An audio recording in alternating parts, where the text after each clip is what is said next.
Call the Metropolis City Council to order Monday, January the 13th, 2014. Call the roll, please. Barfield. Here.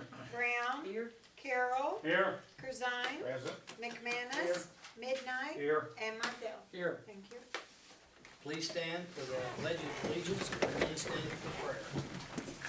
I pledge allegiance to the flag of the United States of America and to the republic for which it stands, one nation, under God, indivisible, with liberty and justice for all. Oh my God, we come tonight thanking you for the many blessings that you have given each and every one of us. Be with our community here, dear Heavenly Father, for the loss of life this week. Be with the ones, dear Heavenly Father, who are sick. Not only be with the sick, but be with the caregivers. Be with our armed service personnel, dear Heavenly Father, not only on foreign ground, but here in the United States. Guide and direct their lives, bring them safely home to their families.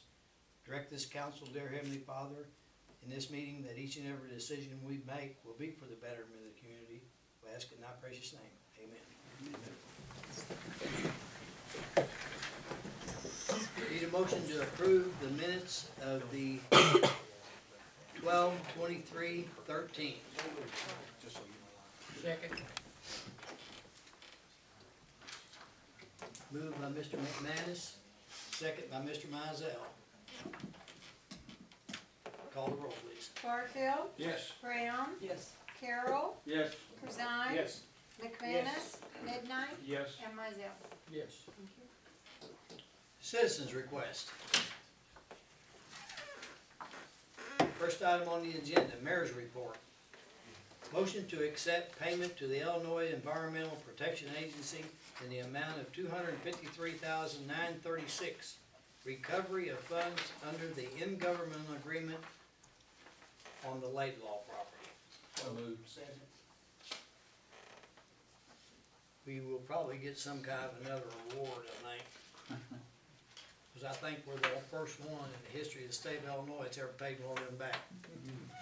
That's quite an amount to have to pay back too. It is, and they actually told me that is, You ought to be ashamed. I think we're the first ones that ever paid one back. I asked them if there was a discount or anything Wow. like that. They didn't offer anything. End of the conversation. In fact, well, he didn't know exactly what to say, Mr. Barfield, Good. just kinda I'm glad. stammered around a little bit. Motion made by Mr. Corzine, second by Mr. McManus. Call the roll, please. Barfield. Yes. Brown. Yes. Carroll. Yes. Corzine. Yes. McManus. Midnight. Yes. And myself. Yes. Thank you. Next item, motion to accept payment of a renewal of City Hall's computer firewall software for 1 year and a 2-year renewal of the firewall for the police, fire, mapping departments, water treatment plant, wastewater treatment plant at a total cost of $1,875. So moved. Second. I asked the question, why only a year renewal on the city hall, and, they give me, that the cost and the amount of computers and everything was so great, they just couldn't extend that for a 2-year for here, so it's a 1 year here, 2 year everywhere else. We do have a motion, we do have a second. Call the roll, please. Barfield. Yes. Brown. Yes. Carroll. Yes. Corzine. Yes. McManus. Midnight. Yes. And myself. Yes. Thank you. Next item, motion to accept engineering agreement with Brown and Roberts Incorporated for 1408 Metropolis Street Bridge inspection in the amount of $500. Question, Mayor. Yes, sir. There's no bridge at 1408 Metropolis Street. Well, It's between Hope It Lane and is. Carter Drive. it is. And I don't know, Mr. Brown actually sent that address, so undoubtedly that must be on the, through the state, that must be the address on the IDOT mapping. It didn't come out of City Hall, it come out. It of- comes down to 1408, he won't find the bridge. Well, we've only got 2, so I believe he'll find one. That's right where they are. Yeah. Make the motion.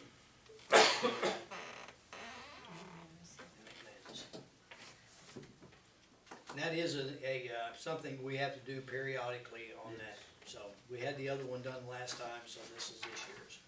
We do have a motion, we do have a second, call the roll. Barfield. Yes. Brown. Yes. Carroll. Yes. Corzine. Yay. McManus. Yes. Midnight. Yes. And Mizell. Yes. Thank you. The other item on there was a update on the Woodhaven. We actually asked Chad to go out and check that. That is actually the second time, possibly the third time that we've looked into that. There is a cover letter in your agenda explaining the situation there. So it has been noted, it has been engineered, they did go out. This is the third time they've checked on it. It is in his report there, so. Is there any price tag or remedies that they had? He says well, did you?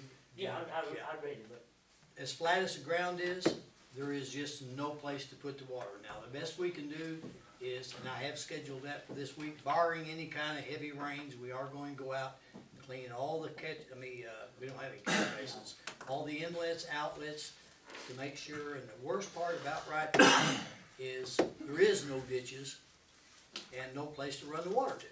You know, it's just a flat, there's no elevation for it to go to, so.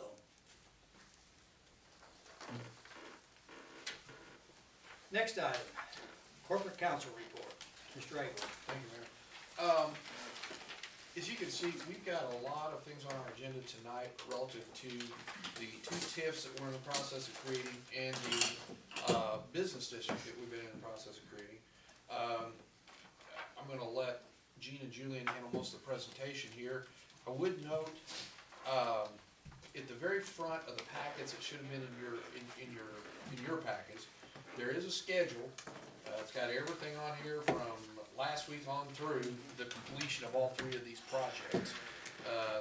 And we're trying very hard to adhere to that schedule. We have prepared, Julian has prepared a lot of the documents.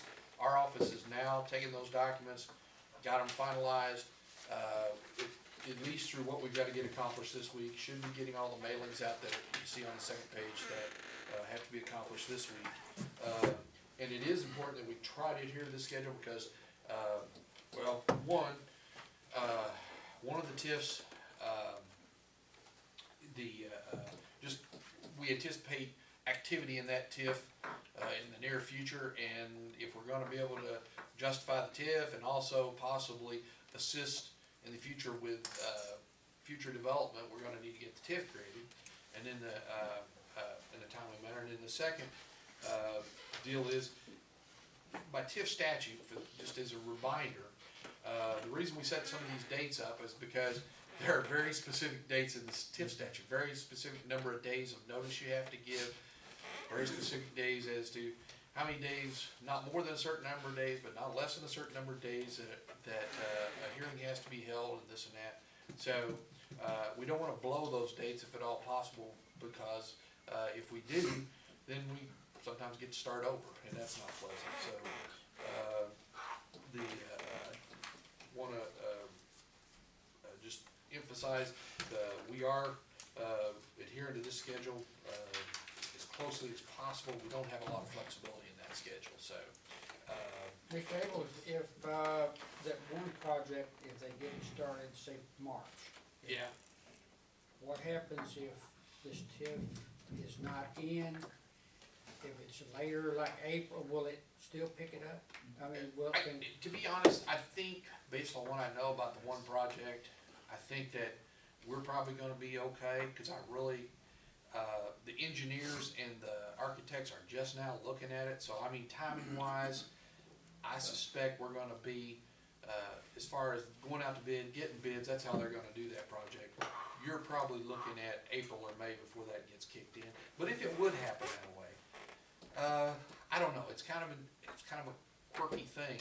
There's still gonna be needs that a TIF could supply for that particular project that might not get done otherwise. If you recall, when we began to TIF, Harris had already knew that they wanted to build, for example, a hotel when we TIF'd the Metropolis Riverfront project. And they had done some preliminary work on that, okay? They didn't have everything up, because part of the problem was, if you'll recall also, they didn't have a gaming board that could give them permission, they could only go so far anyway. But,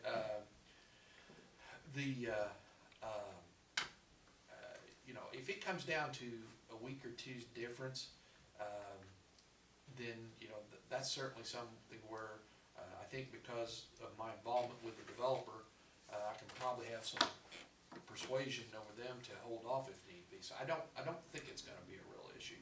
But these are the timeframes that we've set out. This is about the best we can do because of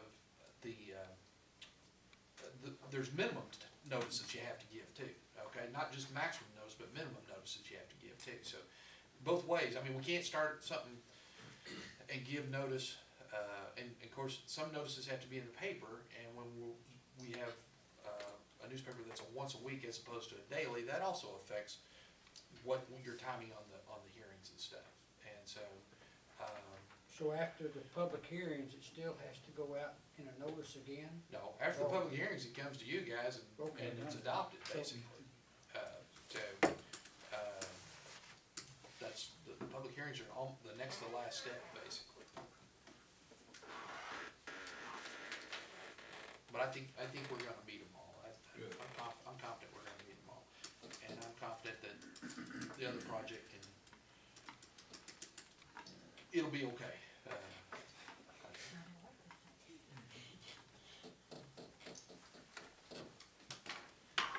Now, we may, and I haven't even had a chance to discuss with Gene and Julian, we may have to actually take a couple parcels, I don't know, it depends on where we're at. There are a couple parcels that might not get annexed, should not affect the TIF simply because they're two tiny parcels, and it's not needed for the annexation nor to be contiguous or anything, but there's two parcels that may not get annexed. We're working on it, but we're confident we have enough to make the TIF, we're confident we have everything else, it's just two little parcels are kind of quirky right now, and we haven't had a chance to discuss that yet, I need to talk to them. That said, I guess we call on Gene and Julian, EDR, to make the presentations of the plans. Thank you, Mr. Abel. As has been mentioned, we're here this evening to take a number of steps to assist the city in creating three specific areas in town. The US 45 North TIF area, the Interstate North TIF area, and the Interstate North Business District. As Mr. Abel said, the city is certainly no stranger to the successful use of tax increment financing. And by these two TIF projects this evening, we look to help the city extend a long string of successful programs and projects using tax increment financing. As you will recall, tax increment financing works when there is an increase in the value of the property in the TIF area. That increase in value generates additional property tax revenue, and those additional property tax revenues are then used in the TIF area to do what the TIF plan said the community wanted to do. There are about 1,200 TIF areas in Illinois. It's a tried and true program. Excuse me. The other tool before you this evening for use by the city is the business district. Business districts are different from TIF in the following ways. Business districts work if there is, and when there is, the levying of an additional sales tax of up to 1% to generate revenues to be used in the business district for the purposes that the community sets out in its business district plan. Business districts are more, I guess the word would be robust than tax increment financing, because as you may recall, in TIF revenues can be used for a wide variety of activities to assist development and redevelopment. But the one thing that TIF cannot do directly is TIF revenues cannot be used to build a new privately owned building.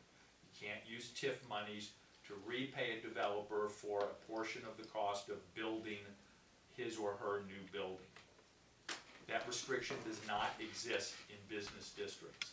The business district is called the Business District Development and Redevelopment Law.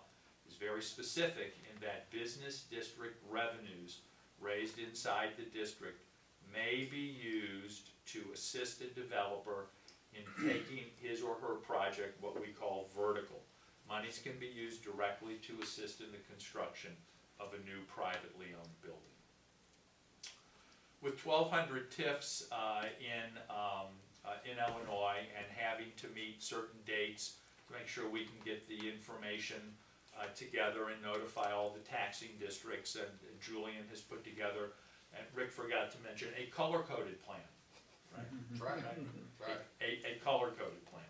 The other business district have dates as well.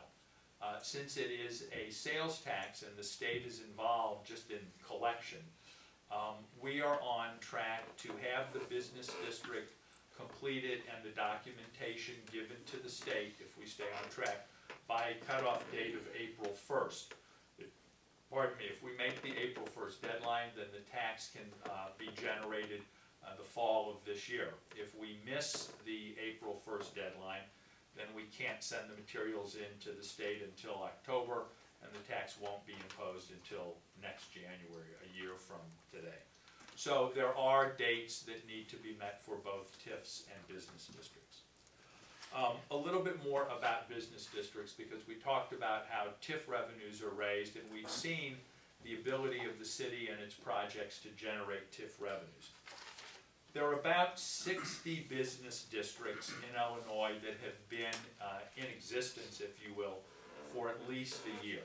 Now, some of these projects have big hitter, big box retailers. We've worked on a number of them. These projects generate $500,000, $600,000, $700,000, $800,000 a year for use within their business district areas.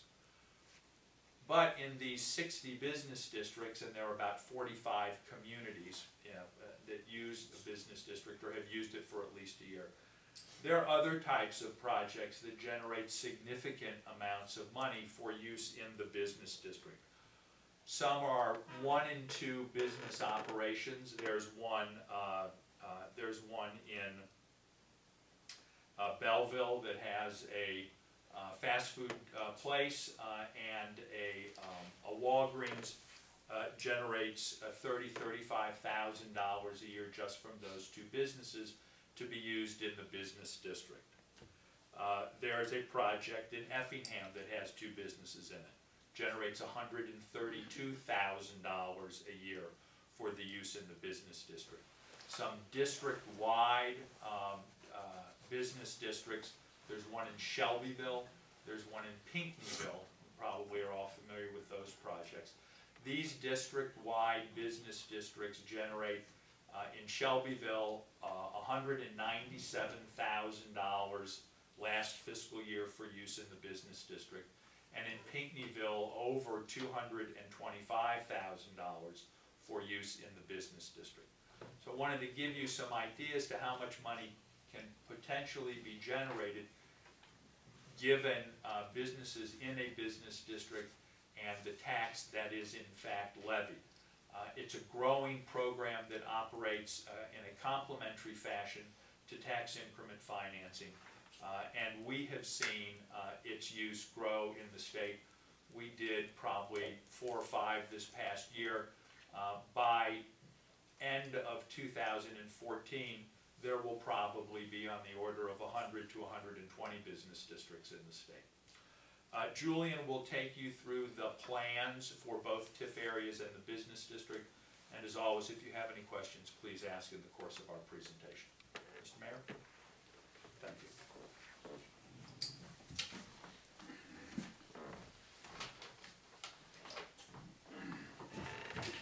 I was here a month ago to present the eligibility on the first of our 3 fun projects for the evening. So hopefully you remember that one.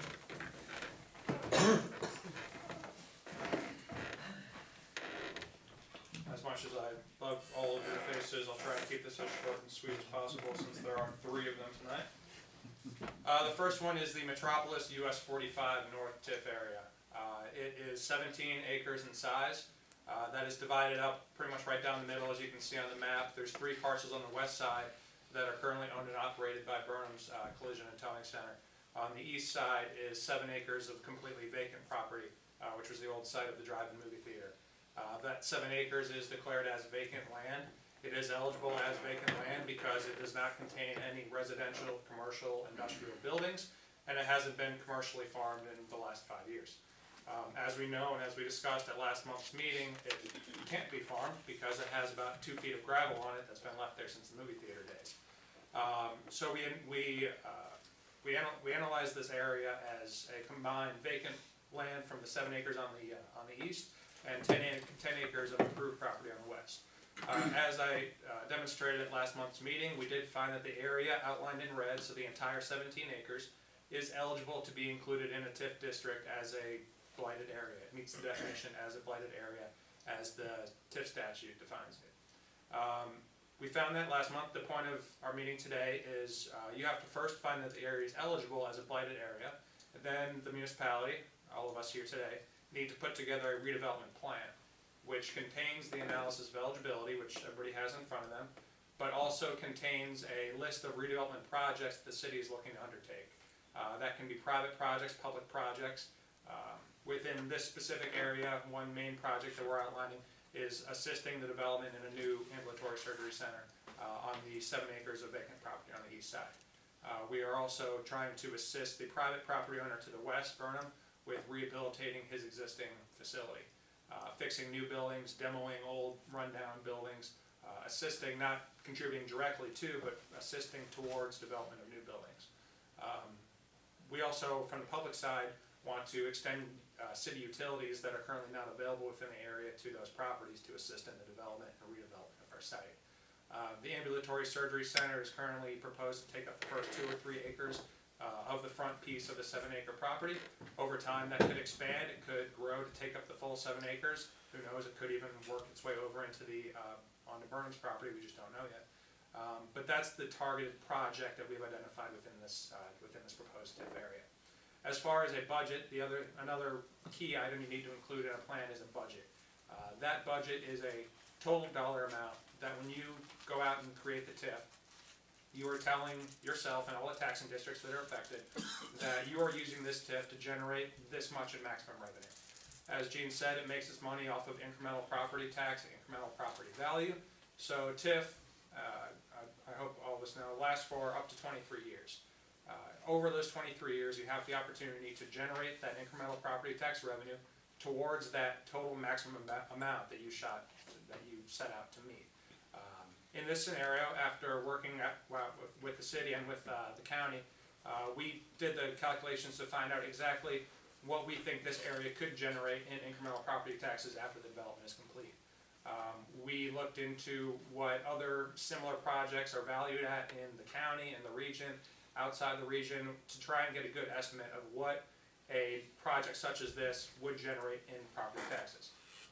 Both at the base value of what we currently have here, which is minute, the equalized assessed value of property within the red area right now is about $28,000.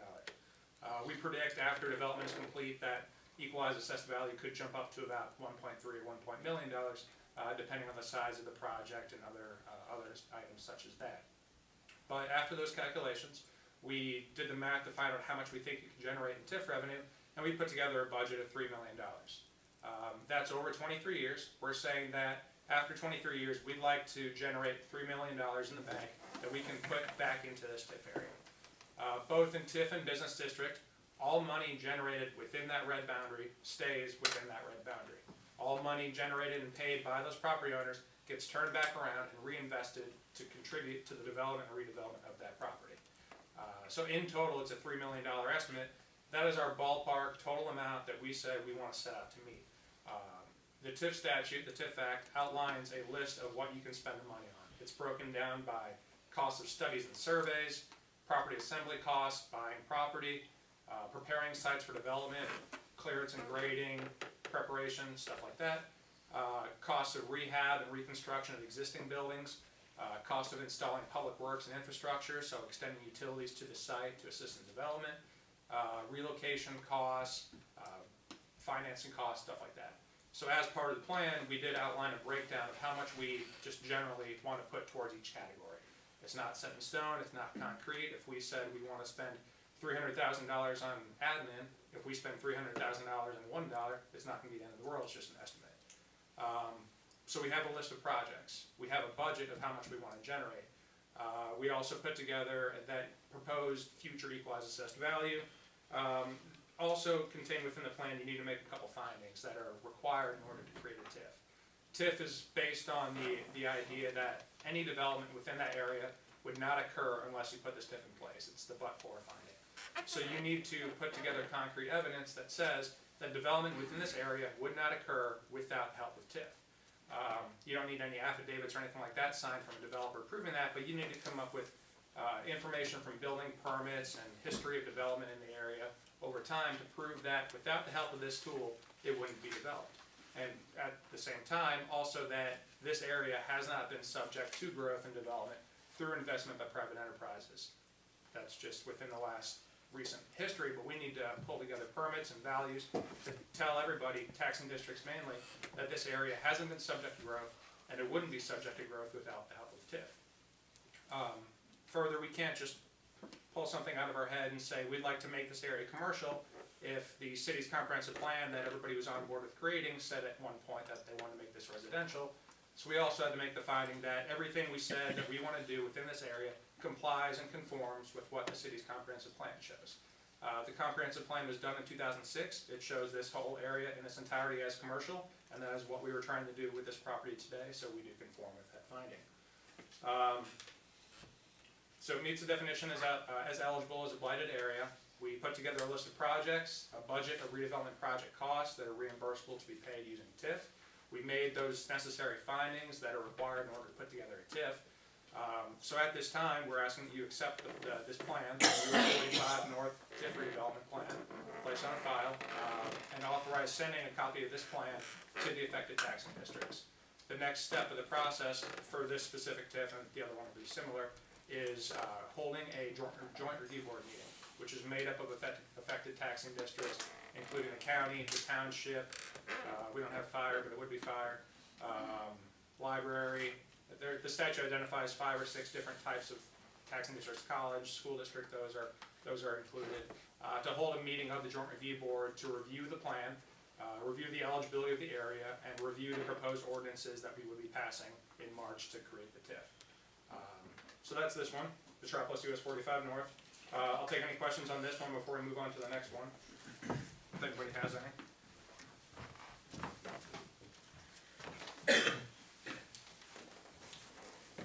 Julian, I want to clarify this because it always comes up every time we get asked this. Whether I do it now or do it later since you're talking TIF. TIF does not impose or create any new taxes. Correct. Okay? Whether we have a TIF or not, if you build something out there, they're gonna tax you on it.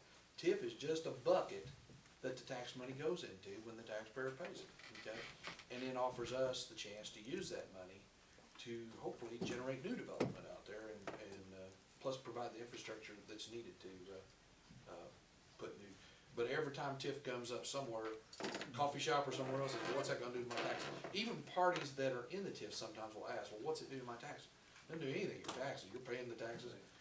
Your tax levy is what it is, your value is what it is. Different place for it to go. It's just a different place for it to go. If you decide to build on, remodel, somebody builds something new, their tax money goes in the TIF district. You're paying the exact same amount. I think the concern, Rick, is that when people get their tax bill, if they're in a TIF, so Kennedy Construction, Burnham, when they get their tax bill after the TIF has been put in place, they'll see a line item on their tax bill that says US 45 North TIF. So they'll think, oh my God, it's a tax, it's on my tax bill, I'm paying to this TIF. No, it's the exact same amount. If you look at the tax bill where each taxing district is shown, it gives a rate amount for that specific taxing district. School district, usually 4.5%, 5%, counties, 1%, whatever it is all the way down. At the bottom, it'll say Metropolis TIF 3 or Metropolis US 45 North TIF. The rate will say 0 because it's not an additional tax. It's not a new tax on your tax bill. All that shows is that that TIF is collecting whatever incremental property tax is being paid on that property since the TIF was put in place. So all taxes that were paid on property within the TIF before the TIF was put in place continue to be paid to all the taxing districts that have always gotten the revenue. the schools, the county, the township, the library, they get everything they've always got. It's the property tax that's paid on the property after the TIF is put in place, above and beyond what was being paid when it was put in place, that is redirected into an account that the city maintains to put back into the TIF area. So it's not a new tax, it doesn't affect your tax bill, it just redirects a portion of what you're already paying into a different account that we have control over and can put back into the TIF area. I think that makes sense. The next one is Metropolis Interstate North. We've been looking at this area in a couple different shapes and sizes over the past couple of years, I'd say.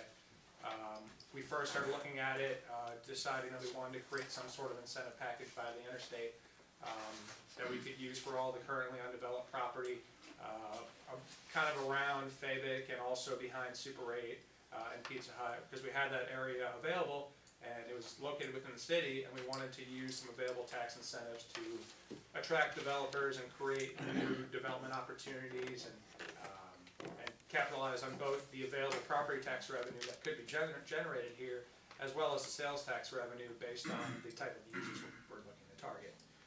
Metropolis Interstate North is a total 181 acres. It is 23 parcels. 20 of the parcels are improved. That includes all of the users as you see on the map: BP Huddle House, Metropolis Inn, Fabic Cat Construction, Holiday Inn Express, Motel 6, Super 8, State Bank, Pizza Hut. Those are the 20 parcels of improved property. There are 3 parcels of unimproved property which we have declared to be vacant land. Those are the vacant properties on the south side of 45 owned by Carl Horntrop, the 2 that sit right next to State Bank, and I think there's a third one that's owned by IDOT that almost gets into the right-of-way space. So we examined the area in its entirety, all 23 parcels, 20 of which are improved and make up 151 acres, and then 3 parcels which are vacant and meet the statutory definition, again, as vacant land, which comprise 30 acres.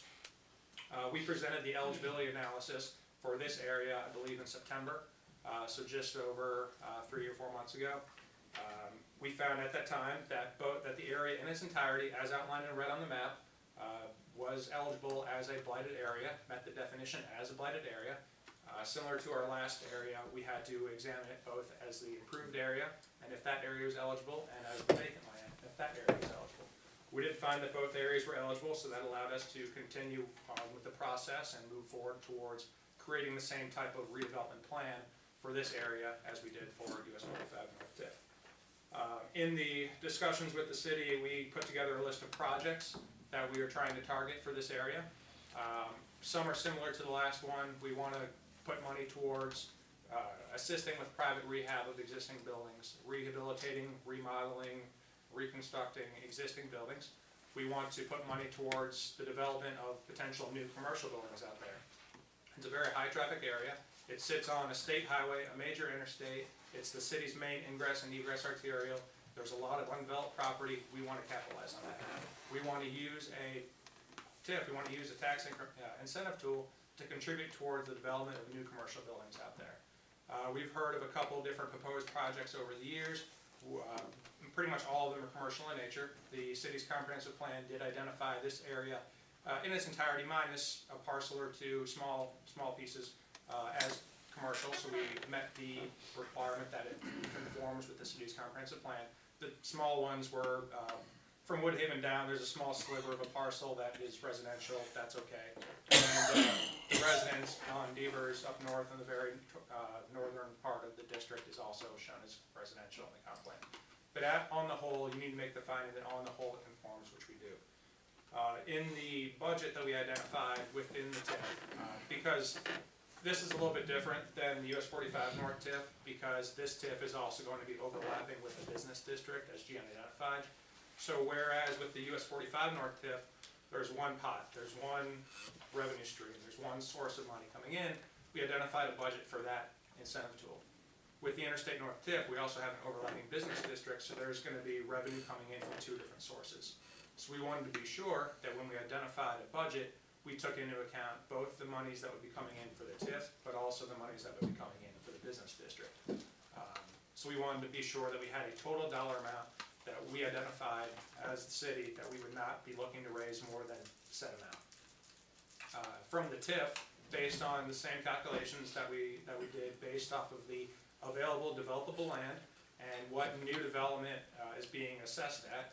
We did the calculations to find out what we think we could be generating using TIF revenue in this area. We identified a budget of $33 million for 181 acres. That's again over 23 years of time.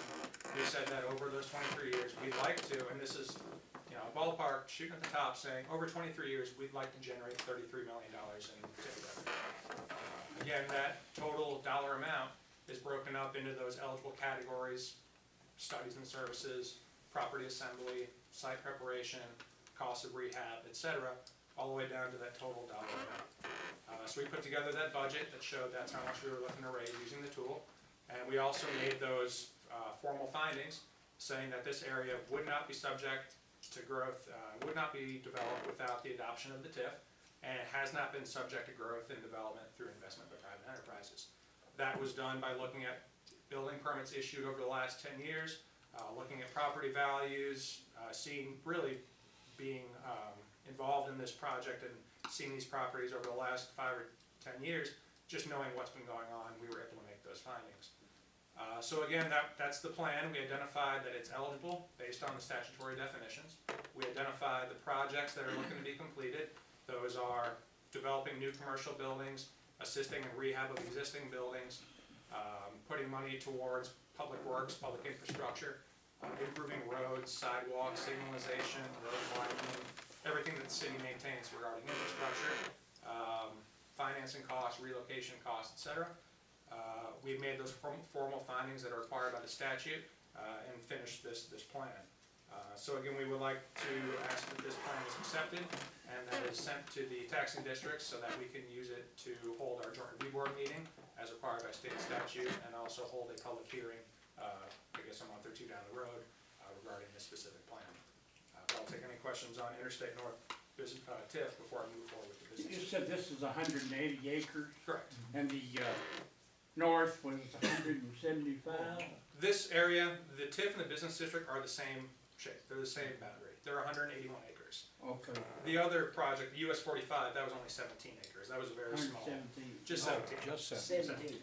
That was 4 parcels. The vacant one was 7 acres, the other 10 acres. Sure, so that was 17, this one's 181. Okay. You know, we've all been out there, it's a pretty substantial size difference between 2 acres, or 2 areas. I've got a question, I don't know if it goes to Mr. Abel or for you. What happens, say it's a public hearing, and somebody objects to the TIF? In this one or the first one, what happens then? Still goes to you for a vote. Okay. If you think it's in the best interest of the city, you vote yes, and it passes. Okay. They get a right to have input. Most of the time, most of those public hearings are usually more question and answer type things. We show what we plan to do and that sort of thing. And we answer questions. They can say yes or reject. I mean, I guess if enough people objected and you didn't wanna do it, you wouldn't do it, but, then you wouldn't have any economic development tools for developing the interstate either. I mean, you might as well just So in other close words, the door. so in other words, the redevelopment plan has went out to the, It's going out this week after you Okay. approve it. Yeah, okay. yeah. It's going out this week after you approve it. It'll go to taxing bodies, it'll be made available for public inspection, it'll be in Jan's office in the library. And more likely we'll have Chad upload it to the website, all 3 redevelopment plans. And if you read them, you'll realize they're very broad in scope and broad in nature. They talk about general purposes that you wanna see. Unless, like I say, in the smaller one, we do know a couple potential developments that are there, but like the big one here, you know, we've talked for years about wanting to see stuff at the interstate, and we've heard everything from restaurants to box stores to you name it. So when you develop a plan, you're really developing a plan, but we wanna see commercial development, and that's what it is in its most general terms. Doesn't limit you to anything else, I mean, not using it for something else. It just, you expect to see that, that was your plan. For example, we had the plan for the industrial, park, TIF that we did. But we had an opportunity to utilize part of that property, if you will, for the, assisted living facility. That's a commercial enterprise, okay? Wasn't industrial. Now, our plan expected we do mostly industrial, but we had a commercial opportunity. we weren't prohibited from using this piece of property for a commercial purpose and providing TIF funds necessarily to, for eligible TIF expenditures there, which is what we're doing. We're doing it with Misty Meadows. So, yeah, somebody could object in theory. We've not really had anybody per se object, particularly with TIFs. Now, business district, I don't know. There's people that have objected in the past to business district. We've done all the work, and then the council's not adopted the tax levy. We've had this year several inquiries about business district uptown, because businesses are starting to hear what it can do, and they're hearing these stories, these small towns that raise a lot of money, and it all comes back to that business area. I mean, right now, they don't get anything. They collect a 1.5% that comes to the city, but they don't get anything, those businesses don't. This is money that actually goes back to those businesses that they collect. But we've never had the will to pass that because of a couple of people that objected. So it was kind of unfortunate. The Chamber of Commerce, the people that were really excited about it said, well, what can we get? What can we do for uptown? Well, nothing. We don't have a fund. We never passed it. 2 places uptown objected the last time, so we didn't pass it. So there's no money there. But this is an opportunity in your business district, and he's gonna go through that too, but this is an opportunity to see that happen. But, it'll be up to you all whether or not you do anything with it. But we've never had anybody voice any kind of strong objections. Usually, in most towns, if you're gonna have anybody object, it'll be the school district. But because we do this strictly for commercial purposes, we're not putting any burden on the school district, because a lot of places have done it for residential. They've always been a pretty good supporter of our economic development efforts, so, I don't know, we'll see. Well, and further, I think, they want to see development, the taxing districts want to see development happen just like the rest of us do. TIF lasts for up to 23 years. Sure, if we meet our goal budget amount before those 23 years are up, regardless, we terminate the thing at some point in time down the road. At the time, all the development that happened because of the TIF is still there. All the money that used to be directed into the city's TIF account now goes back to the taxing districts that have always been there and are reaping the benefit once the TIF goes away. Prime example that he's talking about, if the casino revenue had continued to grow like we anticipated, we would likely be in a position where we were close to paying off our bonds, okay? That TIF, by the way, generates over $1 million a year. I got the report the other day. But because the casino revenue is not what it used to be, we have to use that entire TIF to make our bond payment, and we probably will till it completes. But at the rate the gaming revenue was growing back in 2004 and 2005, when we created that TIF, we envisioned paying off those bonds early, which would have then resulted in that chunk of money going out to and it would have been a great development. It is still a great development, but the hotel convention center would have also been a bigger benefit quicker to the other taxing bodies. And if that gaming revenue somehow turns around, we go back to what we had, we'll probably see that payoff early down the line. We've tried writing the TIF plan, the business district plan for this area specifically to make it as general as Rick had mentioned as we can, because we don't want to identify specific details of a project today in our plan. Then we have a developer come forward in the next 5 years and want to do something different than that. And because we said we wanted to do a certain thing in our TIF plan, we have to go back and then amend it. We want to be sure in our TIF plan to make it as general of a description, because that's all that's required, a general description of the projects we're looking to complete as possible, so that as we have developers come forward and look to do projects within this area over the next 23 years, our TIF plan conforms with what they want to do. It shows that we want to, and I can just say, the specific one that we're talking about is development of new commercial buildings, including but not limited to restaurants, hotels, motels, discount big box retail shopping centers, suitable for location at intersection with a major interstate.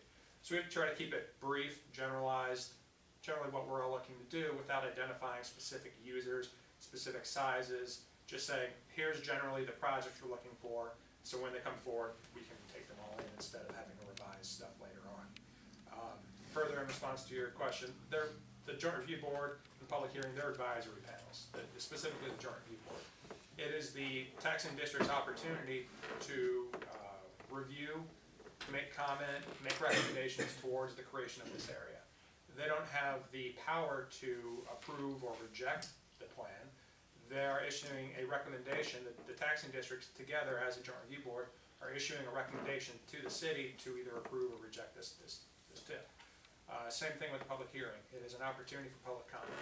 There is no ruling, there's no vote, there's nothing like that. When we say it's usually a Q&A, the city doesn't have any obligation to respond, it's public comment.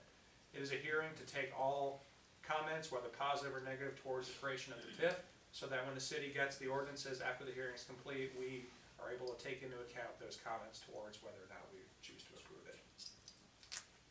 The Interstate North Business District is the outline, the area shown in red on the map. It's the exact same boundary as the TIF, 181 acres. The business district statute does not break down the difference between improved area and vacant land like the TIF does, so we just have 181 acres. We analyzed this entire area in total, all 181 acres, and found that it was eligible as a blighted area based on the Business District Development Redevelopment Law. The definition for a blighted area in the Business District Law is a little bit more brief than the TIF statute. Regardless, as I presented at the presentation in September, we found that this area in its entirety does qualify and meet the definition as a blighted area based on the Business District Law. The area is 23 parcels. We found that it qualifies as a blighted area. Similar to each TIF, we had to make the formal findings that the area hasn't been subject to growth and development, and that it wouldn't be subject to growth without the help of this TIF, or without the help of this business district. Again, similar to TIF, it is a incentive tool, a tax incentive tool, that we can use as the city to attract developers. The state is very specific in law, saying that you need to make the finding, the city needs to make the finding, both in the plan and mainly in the final ordinance adopting each area, that these areas, these specific areas that we have identified would not develop without the adoption of each of these incentive tools. So we at the city really need to make the effort that any projects within each of these areas do not get started, ground doesn't get broken, papers don't get signed until the tool is put in place. Because we need to make the finding when the ordinances are adopted in the way it's scheduled right now in March, we need to make the finding that the areas hadn't been subject to growth and development, and that they wouldn't be subject to growth and development without the adoption of each of these tools. And we can't really say that if people have already started knocking down buildings, putting up walls, signing papers. So we need to be sure, as the city, that that doesn't happen until we adopt the final project. Similar to TIF, we need to create a list of projects within business district. They're called business district projects, and the statute identifies a list of eligible business district project costs. They're similar in nature to what TIF permits, except as Gene and Rick both mentioned, you can put money towards construction of privately owned buildings. You can't do that in TIF. TIF says you can't do it. Business district says, go ahead. You can do it, or you can pay somebody else to do it. Go right ahead. So we identified the exact same projects as we did in the TIF, except we put a little bit towards the construction of new privately owned buildings because the statute permits us to do that. The business district law also requires we identify a list of eligible business district project costs. We did it just like we did in the TIF with a total dollar amount. We put a dollar amount at the bottom. We said this is the goal amount using business district revenue, which as we discussed is a up to 1% sales tax. Using this business district revenue, we want to shoot for this much total revenue. That's over 23 years. We want to be sure that over those 23 years, you want to make it a number that makes sense. You want to but you want to calculate an amount that using the development that the city is targeting within this area and the tax that we believe we're going to generate, a number that makes sense that we can put into our plan. So we don't want to shoot out and say, $100 million, because that doesn't make sense. We don't have any taxing districts to report this to because it's a city sales tax that the city's choosing to impose, but we want to put together a budget that outlines a number that's reasonable. So what we've done with the business district plan is we took into account the total size of the business district. We removed all of the right-of-way, all of the undevelopable portions of the area, and did a calculation based off contemporary building coverages to identify what we think to be the available land for building within this area. We took that, multiplied it by what contemporary sales per square foot numbers are, and came up with a number that we believe to be pretty reasonable for what we think that this area could generate in business district sales tax. As I said, since it is the exact same area as the TIF, The monies that will be used within this area are going to be coming from both the TIF and the business district. As I said, with the TIF, we identified a total budget amount of $33 million. In the business district, for the property within the business district, we identified a budget of $15 million. That means that over 23 years, from both the TIF and the business district, we identified a total budget amount of $48 million. That money can come from either the TIF or the business district, and because TIF and business district work so well together, as in TIF is a property tax tool, business district is a sales tax tool, a lot of the time, if you have a new project come forward, a developer's interested in doing a project with you, and say there's not enough money in one account, or it's a commercial tool, so you want to use a commercial incentive like a business district, you can use portions from each account. You can use some TIF revenue and some business district revenue. So it's important to know exactly what our total budget amount is for both the TIF and the business district combined for this area, which in that scenario is $48 million. So that's what the plan contains. It's eligible as a blighted area. It qualifies. The area has not been subject to growth and development. It would not be developed without the adoption of this tool. It conforms with what the comprehensive plan shows for the area, and we identified a list of projects, a budget for the area, and that's the complete plan. So again, I ask that because there's no taxing districts involved, there's no joint review board, the taxing districts aren't affected by this tool, so the next step for the business district is to accept the plan and pass an ordinance later on setting the public hearing date for the business district. I think that's it on this one. I'll take any questions on the business district.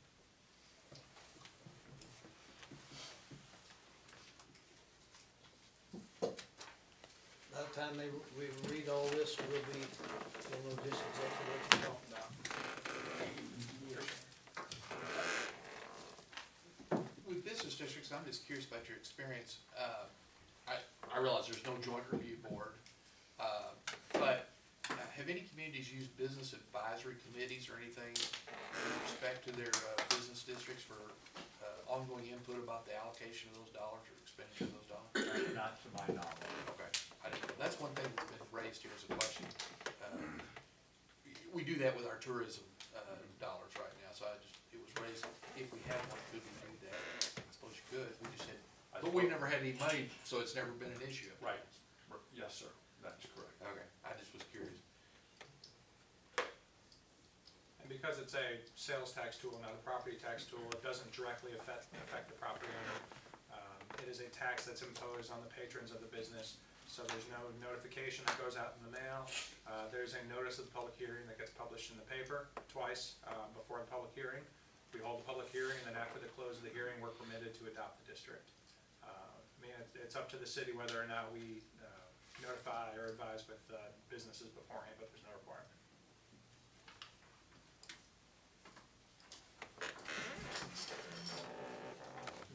Mayor? No, I do want to thank Gene and Julian and Chad and Rick for all the work that they've done. This has been through the years, it's been a long, drawn-out affair. As Rick said a while ago, it is finally coming to light of the many different developments, the different infrastructure projects of what can be created off of these districts and things like that. So it is creating a buzz within our own community because it is such a wide range of usage, and they're kind of excited about it out there. So I think it will be a good thing, but I did want to thank them personally. I mean, that they spent a lot of time doing this, Thank you, and I Mr. think Mayor. Uh, done a good job. Thank you. We'd like to also thank your staff and the administration for the assistance, because it is it's a long process, a difficult process to understand, but I think, well, I know with the help of staff, we've been able to get it this far, and understanding what we all do with regard to the business district, it's a very powerful. And we need to extend a thank you to to the county. They've been very, very helpful. Yes, sir. You know, very forthcoming with any kind of the documents through the different offices. Mr. Taylor's office has been great about, you know, working with us on this, and it takes, it makes it much easier if it is cooperations between the municipalities and the counties, where the Gene and them, you know, the courthouse has been very helpful, so we need to, actually publicly thank them for their help in this. With that, Dan, are you ready for a motion? We are. I'll make a motion accepting the US 45 North TIF development plan and approving sending it to all taxing districts, DCEO. We do have a motion by Mr. Mizell and a second by Mr. McManus. Any further discussion? Call the roll, please. Barfield. Yes. Brown. Yes. Carroll. Yes. Corzine. Yes. McManus. Midnight. Yes. And Mizell. Thank you. I'll make a motion accepting Interstate North TIF, the redevelopment plan, approving sending to all taxing districts and DCEO.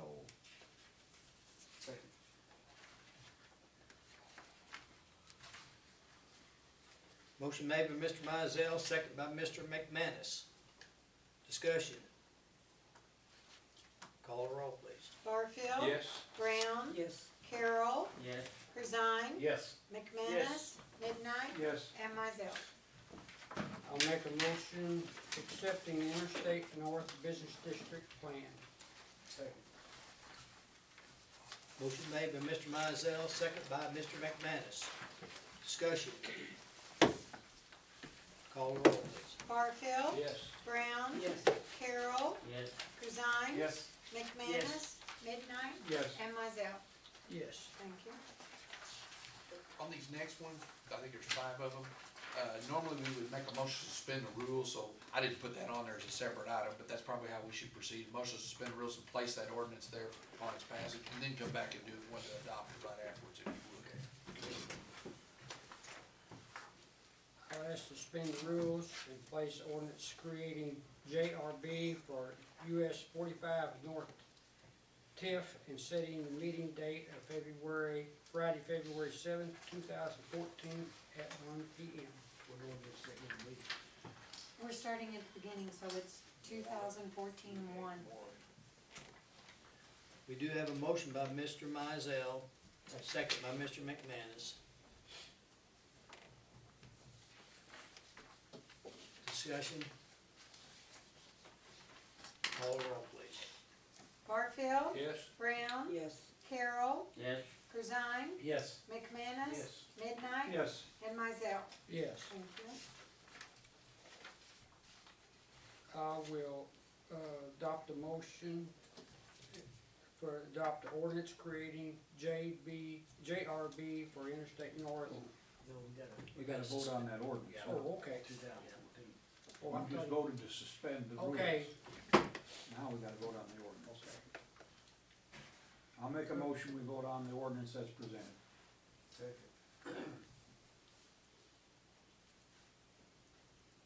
Discussion. Call the roll, please. Barfield. Yes. Brown. Yes. Carroll. Yes. Corzine. McManus. Midnight. Yes. And Mizell. yes.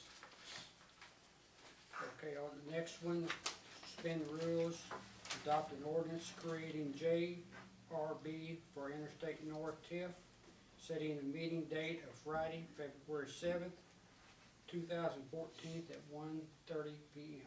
Second.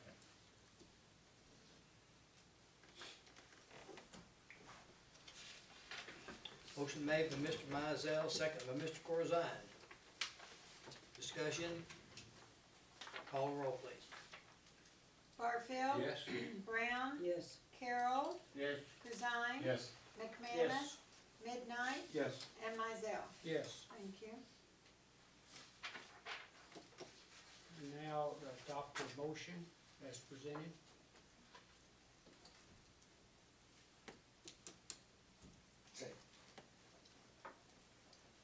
Motion made and second by Mr. Mizell, second by Mr. McManus. Discussion. Call the roll, please. Barfield. Yes. Brown. Yes. Carroll. Yes. Corzine. Yes. McManus. Midnight. Yes. and Mizell. Yes. Thank you. Suspend the rules and adopt an ordinance setting public hearing date for US 45 North TIF on Monday, March 10th, 2014 at 5:30 PM. Second. Motion made by Mr. Mizell, second by Mr. Corzine. Call the roll, please. Barfield. Yes. Brown. Yes. Carroll. Yes. Corzine. Yes. McManus. Midnight, Yes. and Mizell. Yes. Thank you. And adopt the motion as presented. Second. Motion by Mr. Mizell, second by Mr. McManus. Discussion? Call the roll. Barfield. Yes. Brown. Yes. Carroll. Yes. Corzine. Yes. McManus. Midnight, Yes. and Mizell. Yes. Thank you. Suspend the rules and adopt the ordinance setting public hearing date for Interstate North TIF on Monday, March 10th, 2014 at 6 PM. Second. Motion by Mr. Mizell, second by Mr. Corzine. Discussion? Call the roll. Barfield. Yes. Brown. Yes. Carroll. Yes. Corzine. Yes. McManus. Midnight, Yes. and Mizell. Yes. Thank you. And adopt the motion as presented. Motion made by Mr. Mizell, second by Mr. McManus. Call the roll, please. Barfield. Yes. Brown. Yes. Carroll. Yes. Corzine. Yes. McManus. Midnight, Yes. and Mizell. Yes. Thank you.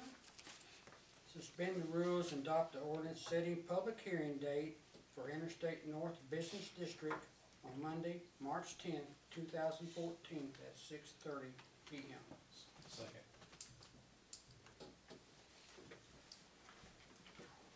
Motion made by Mr. Mizell, second by Mr. Corzine. Call the roll, please. Barfield. Yes. Brown. Yes. Carroll. Yes. Corzine. Yes. McManus. Midnight, Yes. and Mizell. Yes. Thank you. And adopt the motion as presented. Second. Motion made by Mr. Mizell, second by Mr. Corzine. Discussion? Call the roll, please. Barfield. Yes. Brown. Yes. Carroll. Yes. Corzine. Yes. McManus. Midnight, Yes. and Mizell. Yes. Thank you. Now what do you want, Steve? I believe that's about all. They gotta set a record. The only other thing I was gonna bring up briefly, and this is very brief, is y'all know in our economic development toolbox, we have an enterprise zone also that becomes, it's not just Metropolis, but Massac County, part of Massac County.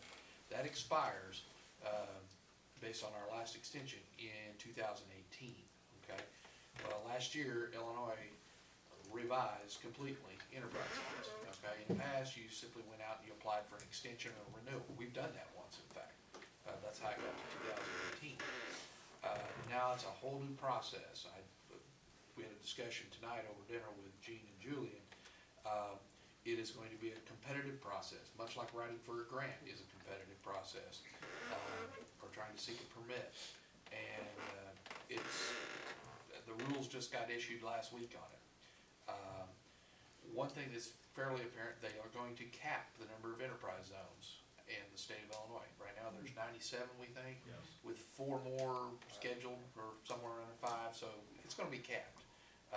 It may not they may not ever award that many, they'll never go more than that, but they may not award that many. It's a competitive process, there's gonna be scoring criteria for every application's gonna have to be written. There's 10 eligibility criteria and 10 additional components that have to be written. Applications are starting this year, will be evaluated next year and awarded next year and start in 2016. So you can see it's about a 2-year overall process. We estimate right now, because there's not much known about it, probably 9 months just in the information gathering and writing phase this will take. it's something we're gonna bring, obviously we're gonna study, we're gonna bring back to you, but we don't, part of the thing is we don't wanna wait till the last minute, cause there'll only be so many. As they expire, that many will be potentially open, let's say. The first round, there's 40, what did you say? 49.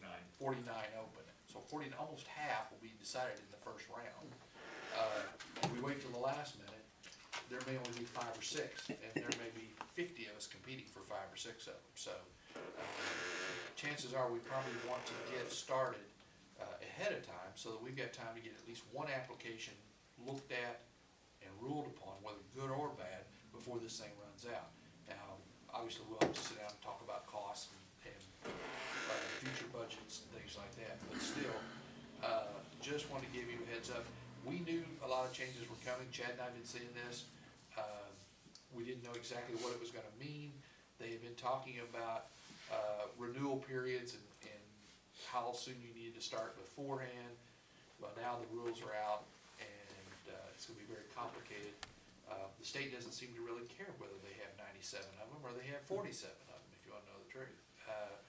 They're gonna award them to the best. Some folks who have them probably won't reapply. There will probably be some communities that apply that have never had one, so. What's the advantage they only know it for limited?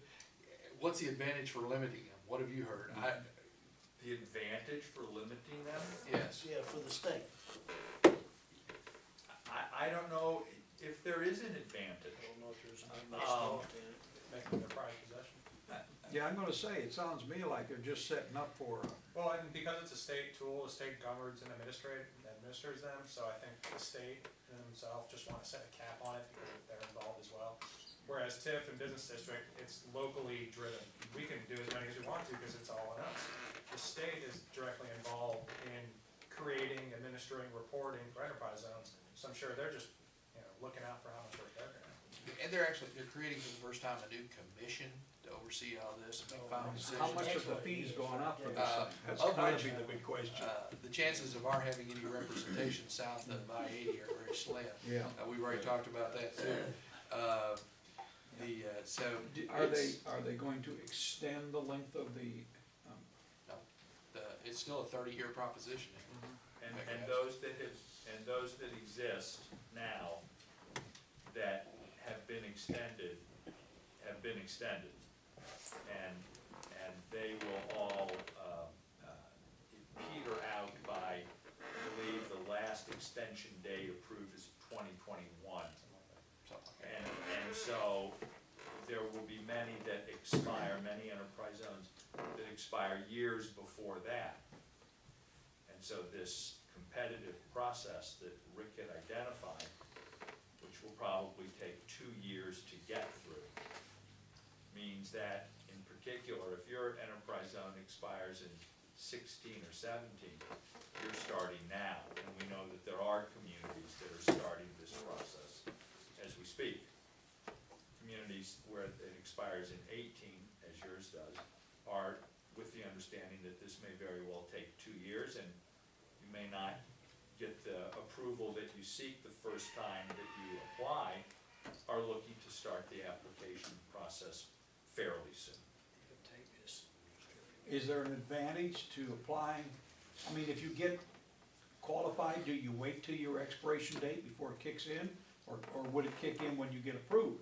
In other words, if we start now and we get approved, and we get 30 years, does that start on 18 or does it start on 16 whenever we get it approved? I don't know that that has been answered by the state. And Julian knows. It starts as soon as, if the 2-year process, the first year is completing the application. It's due to the state by the end of this year. DCEO receives the applications, scores them based on what DCEO has said each criteria is worth, gives a overall points awarded on each criteria, puts a total number of points awarded on that specific application with the application, and hands it off to this newly created board, the new enterprise zone board. The DCEO has 6 months to do that action. Then the enterprise zone board gets it, and they have another 6 months to make their final decision. So that's a year process all in itself. So the first year is sending the application in by the end of this year. Next year is the review, scoring, approval, or denial phase. And then depending on their decision, if this enterprise zone board awards you an enterprise zone, it starts that immediate following year. So it would start, if it was granted, approved in 2015, it would start January 1, 2016. So Even though even though, yeah, so we would, I don't know if you we could would say forfeit 2 years of our extension. forfeit 2 years. But you also have a much better chance at getting approved for a zone, because if you're in that first Right. round of zones where there's 49 available, if you wait until 2018, there's only gonna be 5 or 10 available. It's pretty physical in nature. The only reason there's 49 zones available in this first round is because there's 49 zones that are expiring in this first round. So as you go years down, there's not as many zones expiring, so there's not as many zones up for grabs. There is the option, if the city or the county and Joppa and whoever else is involved applies for designation and say we don't get it the first time. 2016, they come back and say, sorry, we're not granting you one. We have the option, we're able to reapply, to fix our application, fix and nitpicks, try and pull together some more data and resubmit. There's no prohibition towards submitting multiple times. They don't frown upon it. It's actually encouraged. So giving ourselves as much time on the front end as possible is only to our benefit, Right. because, well, one, we're trying to avoid any lapse in incentive offered, if possible. But two, because there's so many more zones available in the first round, the city, we want to be sure to get our application in as soon as possible, so that it's looked at in that first round when there's the most zones available.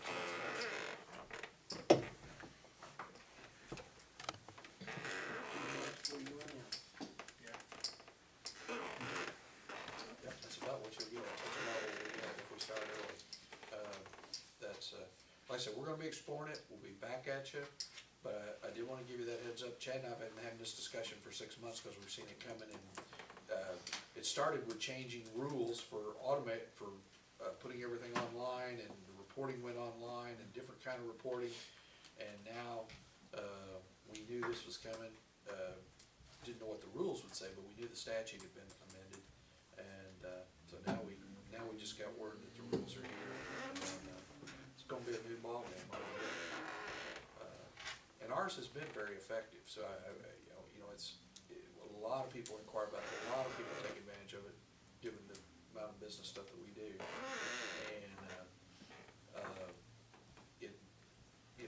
we'll have to evaluate it, of course, but still, it's gonna take a lot of, it's a lot different than what it used to be, I'll just put it that way. We could have, in the old days from extension, some of you might have been here, but we extended once when I first became city attorney, and it was about a 2 to 3 month process to get all the documents, the hearings and everything done to do an extension. It wasn't that complicated. I mean, we say that now, but it really wasn't that complicated compared to what this thing is. And, so, just wanna give you a heads up, that's it. Anything else? No, sir. All right. Moving on. Committee reports. Finance Committee, Mr. Barfield. Yes, sir, Mr. Mayor, Finance Committee met the last, week of, 2013, and we have the following 3 items made before the council. I will make a motion on these following. I will make a motion to accept funding the police pension for the deficit in the tax levy in the amount of $146,972. Second. Motion made by Mr. Barfield, second by Mr. Carroll. Discussion. Mayor, these items were discussed in full at the Yes, sir. committee meeting. Yes, sir. Call the roll, please. Barfield. Yes. Brown. Yes. Carroll. Yes. Corzine. Yes. McManus. Yes. Midnight. Yes. And Mizell. Yes. Thank you. I'll make a motion to accept funding the fire pension for the deficit in the tax levy in the amount of $66,730. Second.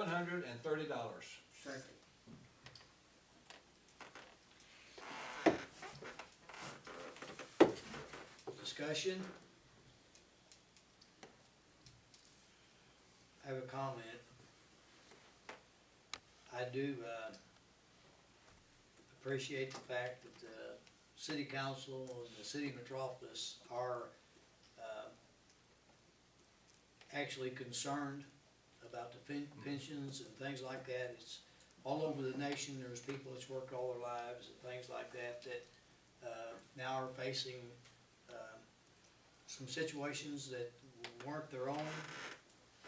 And I do take great pride in the city of Metropolis and our, city leaders and stuff for taking into consideration of their employees and doing what's right. Call the roll, please. Barfield. Yes? Brown. Yes. Carroll. Yes. Corzine. Yes. McManus. Midnight. Yes. And Mizell. Yes.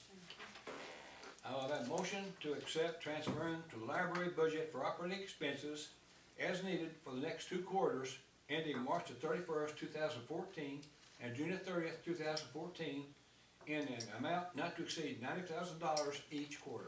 Second. Motion made by Mr. Barfield, second by Mr. Carroll. And this is money we didn't set aside for it. Yes. Has been appropriated, yes. Appropriate. Mayor, I'd like to say at this time, this is money and it's 20,000 per quarter less than what was appropriated. If we give the full appropriated amount, it would be $240,000.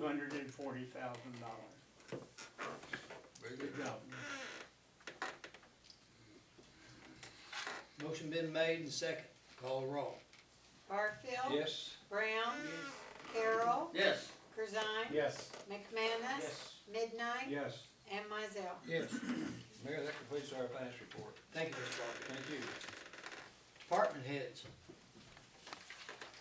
Mr. Massey?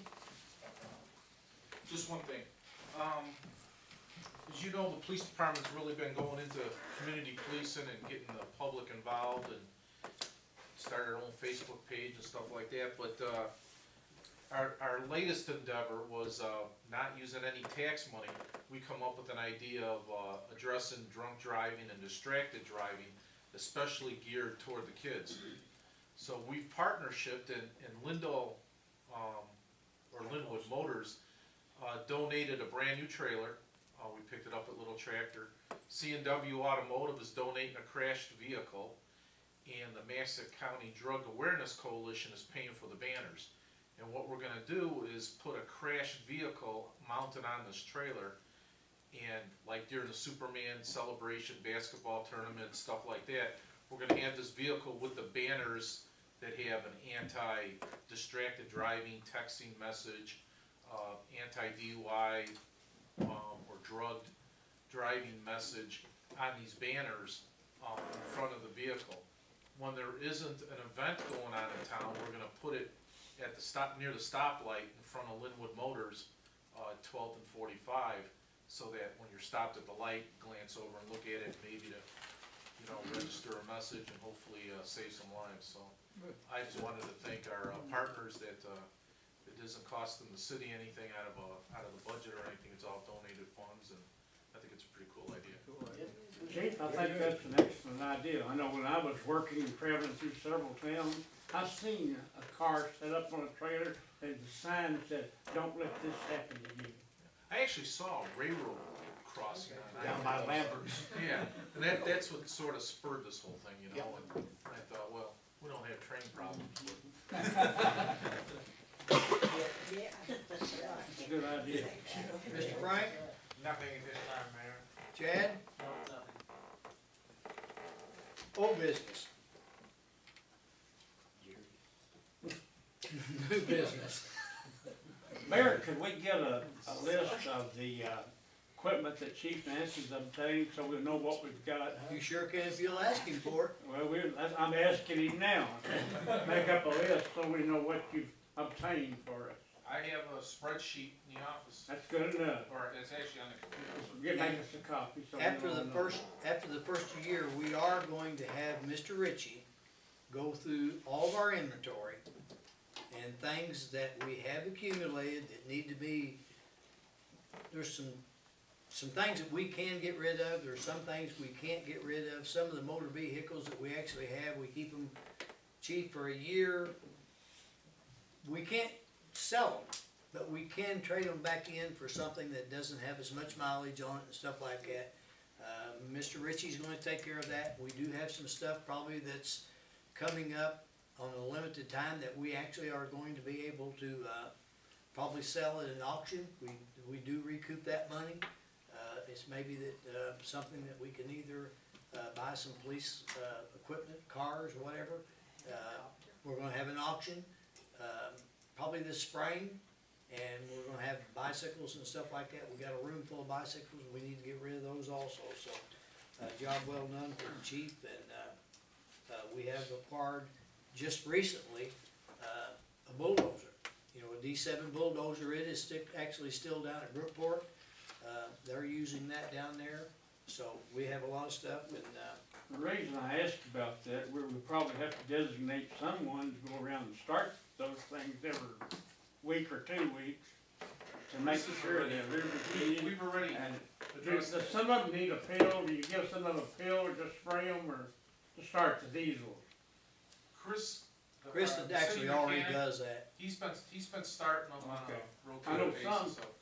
We haven't had that problem because, the diesel fuel that the city purchases has some additives in it, which prohibit it from help prohibit it from gelling. We Okay. start them enough that, we haven't had that problem yet. Even with this bad weather, everything started. A couple needed jumping, but they all started and. Our fuel actually has an additive in it already when we buy it. Yeah. But you don't have to put anything in it, it has a no gel act. In real cold weather, some of those trucks, you have to give them a pill or spray ether on the intake, or they won't start, no matter what you got in the fuel. Well, You gotta have that warm into the injectors. I can tell you this, We haven't we had went to through yet. 3 days of sub-zero weather, and we didn't have to add anything to ours. We Did didn't you put start any them filter. big trucks? They started some of the big trucks, yes. And, And we we moved already to the- start our generators and everything like that once a month, Okay. so we're in pretty good shape on that. And we moved 2 of the Humvees inside, Yeah. just in case the ice storm hit and the projected large snow didn't come up. But we had them staged so that we could use them if needed, so we just didn't. This additive that we actually use in that fuel has, so far, has been really, really good. Now, that's not to say every once in a while we don't have to jump a vehicle and things like that, but that's probably battery as much as fuel, so. Bill, we give McManus one of them pills, look at him. I got started. I'll give him one. All right. I done forgot which business we're in. I think Well, that's you right. heard the miscellaneous Great report. contract. Any miscellaneous reports that we need to do? The only thing I need, Well, I have one, I'm sorry, Mayor, for Alright. the new business, we have, Metropolis Area Tourism Commission will meet tomorrow here at 11 o'clock in the chambers, all right, 11 o'clock. 11 o'clock here at Tourism. Yes, thank you, sorry about that. That's quite all right. Miscellaneous reports. Financial reports, payment of salaries, payroll, and contract bills. Make that a motion there. Second. Mr. Corzine and Mr. McManus. Call the roll, please. Barfield. Yes? Brown. Yes. Carroll. Yes. Corzine. Yes. McManus. Yes. Midnight. Yes. And Mizell.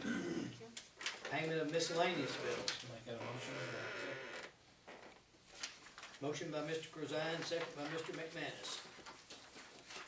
Call the roll, please. Barfield. Yes? Brown. Yes. Carroll. Yes. Corzine. Yes. McManus. Midnight. Yes. And Mizell. Yes. Thank you. Wednesday, I think we will, but I don't think so. I don't think we're going to, need any executive session tonight. We're going to be in executive session on Wednesday at, those meetings. We do have some updates, we have some, things that's going on, stuff like that, that probably need to be, in closed session. So, we're not going to have a need for that tonight. Wednesday, January the 15th, the committees of Park and Recreation and Industrial will meet. I'm not sure, but I think, we talked about it, and I'm not sure what Neil did. I was under the understanding that we moved the, Park and Rec to 12:30. That's what's on the Yes, agenda. that's what's on the It's on the agenda, 12:30. And my industrial's at 1. Yeah, if you would, change that for your, benefit, where we're all on the same time at least.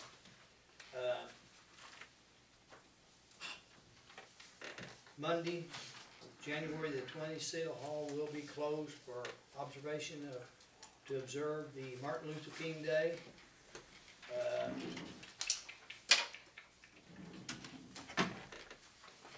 We'll probably bring it up, Wednesday, but the sale of the Laidlaw property will be on January the 22nd. So we won't have another council meeting, but we'll probably have another committee meeting or two before then, but, and anything else, I think will be in, sir? Will that be in Benton? It will be in Benton. And, we have some, discussion on some things that we will discuss on Wednesday. So, if, we need a motion to adjourn. So moved. Call the roll, please. Barfield. Yes. Brown.